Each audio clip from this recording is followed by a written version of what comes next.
চাই যেমনি আওয়ামী লীগ এই গোপালগঞ্জ বানানোর চেষ্টা করেছে, ঠিক তেমনি ভাবে যদি আমরা মনোনয়ন দিতে ভুল করি, অতীতে ভুলের কারণেই কিন্তু যে জায়গায় কিশোরগঞ্জের সবগুলো সিট আমাদের পাওয়ার কথা কিন্তু আমরা পাই নাই।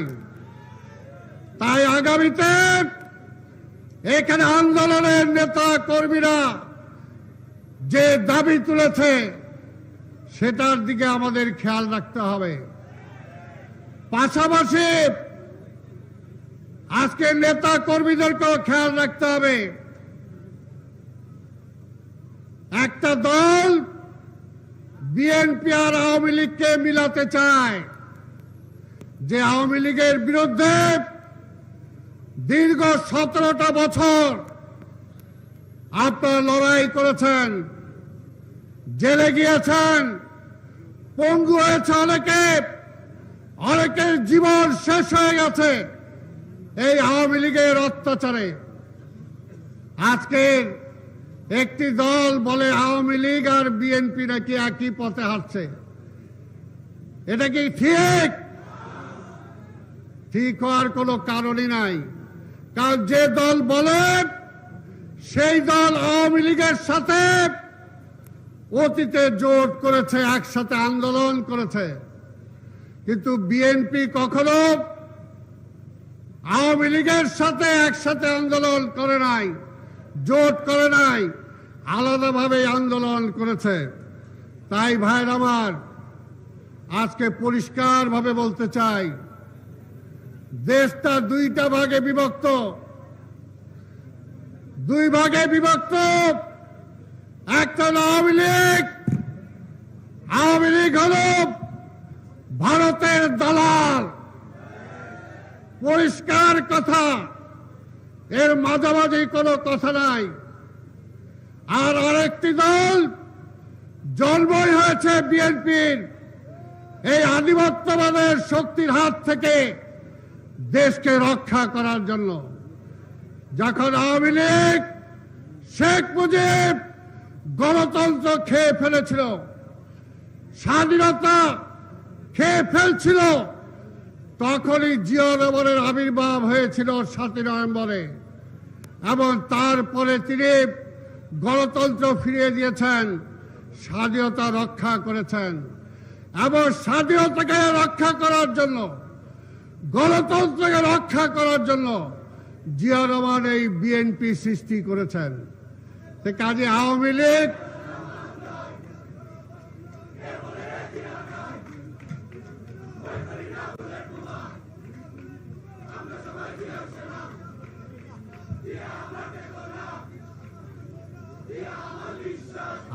আজকের একটি দল জনগণকে বিভ্রান্ত করার জন্য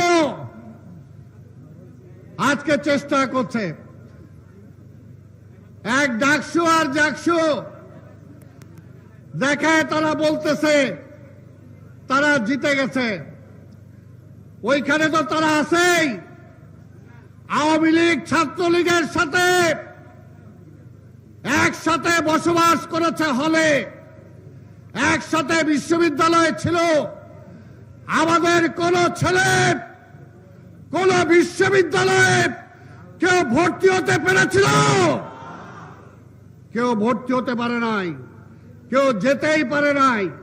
এমনকি 5ই আগস্টের পরিবর্তনের পরেও বিশ্ববিদ্যালয়ে যেতে দেয় নাই, হলগুলোতে যেতে দেয় নাই। ছাত্র রাজনীতি বিশ্ববিদ্যালয়ে হবে কি হবে না সেটা নিয়েই প্রশ্ন করেছিল। তো সেখানে তো শিবির ছিলই, জামাত ছিলই, যারা ছিল তারাই ভাগ বন্টন করে আজকে নির্বাচন করেছে। জাতীয় নির্বাচন আর ওই নির্বাচন এক না। যদি সেটাই হয় তাহলে নির্বাচনে ভয় পান কেন? ভয় পান কেন? আজকে পিআর সিস্টেম আনতে চান, কি কারণে পিআর সিস্টেম আনতে চান? এই কারণেই জনগণ যাতে এমপি নির্বাচন করতে না পারে। তারা সিলেকশন চায়, তারা ইলেকশন চায় না। হাসিনার মতো, হাসিনা যেমনি নির্বাচন চায় নাই, কোন দল অংশগ্রহণ করে নাই, নিজে সিলেক্ট করে দিছে সরকারি দল কি হবে, বিরোধী দল কি হবে। আজকে জামাতও সেটাই চায়, সেটাই চায়। জনগণের ভোটে এমপি নির্বাচিত হবে না, পার্টি সিলেক্ট করে দিবে কোন 300 জন হবে, কোন প্রার্থীর দরকার নাই। অর্থাৎ জনগণ কোন প্রার্থীকে নির্বাচিত করতে পারবে না। এটা কি আপনারা চান? এটা জনগণ চায় না।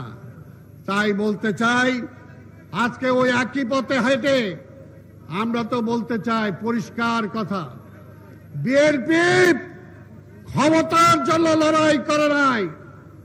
এই মির্জা ফখরুল এখানে আছে, আমি প্রথমেই বলেছি, যেটা মিল্লাত বলেছে, 17টি বছর বিএনপিকে বিভ্রান্ত করার জন্য অনেকভাবে চেষ্টা করা হয়েছে, কিন্তু এই মহাসচিবের কারণে, তারেক রহমান খালেদা জিয়ার দৃঢ়তার কারণে বিএনপিকে এদিক সেদিক নিতে পারে নাই। বিএনপি দক্ষিণপন্থীও না, বিএনপি কট্টরপন্থীও না, বিএনপি বামপন্থীও না, বিএনপি মধ্যপন্থী। আমরা গণতন্ত্রে বিশ্বাস করি, আমরা স্বৈরতন্ত্রে বিশ্বাস করি না, একনায়কতন্ত্রে বিশ্বাস করি না। এই কারণেই বেগম খালেদা জিয়াকে বারবার ক্ষমতার লোভ দেখালেও বেগম খালেদা জিয়া স্বীকার করেন নাই। তারেক রহমানকেও ক্ষমতার লোভ দেখালো, তারেক রহমান ক্ষমতার কাছে নতি স্বীকার করে নাই। আজকেও অনেকে অনেক বড় কথা বলেন। যদি তারেক রহমান ক্ষমতা চাইতো, 5ই আগস্টের পরিবর্তনের পরেই সবাই চেয়েছিল ক্ষমতা ভাগাভাগি করে বিএনপির সাথে থাকতে, কিন্তু বিএনপি চায় নাই। বিএনপি চেয়েছে আমরা ভোটের মাধ্যমেই ক্ষমতায় যেতে চাই। তাই ক্ষমতার কথা বলে বিএনপিকে বিভ্রান্ত করার কোনো সুযোগ নাই। আমরা ওই কাউয়া কাদেরের মতো কাকা করি না ক্ষমতার জন্য। আজকের মাদাভাঙা কাউয়া কাদের অনেক কথা বলেছিল। আজকে এখানে মহাসচিব উপস্থিত আছে, সেই সময় বলেছিল যে যদি পাই, কোথাও জায়গা না পাই, মির্জা ফখরুলের বাসায় যাব। মির্জা ফখরুলের বাসায় গিয়েছিল কিনা আজকে জনগণের সামনেই আমাদের মহাসচিব সেটা বলবে, আমি বিশ্বাস করি। সমবেত বন্ধুগণ, আজকে তাই আমি আমার বক্তব্য দীর্ঘায়িত করতে চাই না। বিএনপি ওই রকম সংখ্যাগরিষ্ঠ চায় না, যেটা পরিষ্কার